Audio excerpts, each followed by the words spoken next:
November ମାସ 1 ତାରିଖ 2025 ସକଳ ସାଧୁଙ୍କର ପର୍ବ।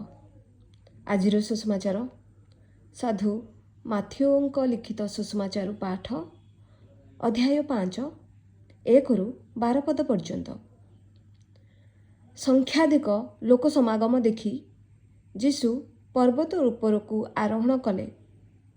ସେହିଠାରେ ସେ ଉପବିଷ୍ଟ ହେବା ସମୟରେ ଶିଷ୍ୟଗଣ ତାହାଙ୍କ ପାଖକୁ ଆସିଲେ। ତହୁଁ ସେ ସେମାନଙ୍କୁ ଶିକ୍ଷୋପଦେଶ ଦେବାକୁ ଆରମ୍ଭ କଲେ। ଧନ୍ୟ ଯେଉଁମାନେ ଆତ୍ମାରେ ଦରିଦ୍ରଗଣ, କାରଣ ସେମାନଙ୍କର ହିଁ ସ୍ୱର୍ଗ ରାଜ୍ୟ।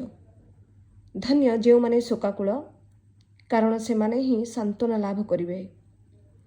ଧନ୍ୟ ଯେଉଁମାନେ ବିନୀତ, କାରଣ ସେମାନେ ହିଁ ପୃଥିବୀର ଉତ୍ତରାଧିକାରୀ ହେବେ। ଧନ୍ୟ ଯେଉଁମାନେ ଧର୍ମାନୁରାଗୀ, କ୍ଷୁଧାର୍ଥ ତଥା ତୃଷାର୍ତ୍ତ, କାରଣ ସେମାନେ ହିଁ ତୃପ୍ତି ଲଭିବେ। ଧନ୍ୟ ଯେଉଁମାନେ ଦୟାଳୁ, କାରଣ ସେମାନେ ହିଁ କୃପାର ପାତ୍ର ହେବେ। ଧନ୍ୟ ଯେଉଁମାନେ ନିର୍ମଳ ହୃଦୟ, କାରଣ ସେମାନେ ହିଁ ଈଶ୍ୱରଙ୍କ ଦର୍ଶନ ପାଇପାରିବେ।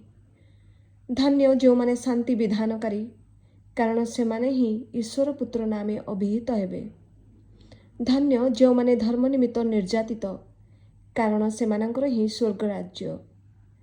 ଧନ୍ୟ ତୁମେମାନେ, ଯେବେ ମୋ ସକାଶେ ଲୋକେ ତୁମକୁ ନିନ୍ଦା ତଥା ତାଡ଼ନା କରି ମିଥ୍ୟାରେ ତୁମ ବିରୁଦ୍ଧରେ କୁତ୍ସା ରଟନା କରନ୍ତି।